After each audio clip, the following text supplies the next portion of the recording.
మూడు ముళ్ళ బంధము జరిగెను శుభలగ్నము, సీతారాముడు ఒకటయ్యను ఈ దినము.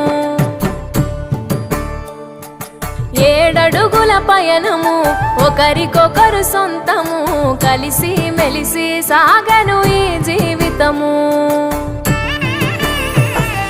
శతమానం భవతి అని వధువరులను దీవించి శ్రీరస్తు శుభమస్తు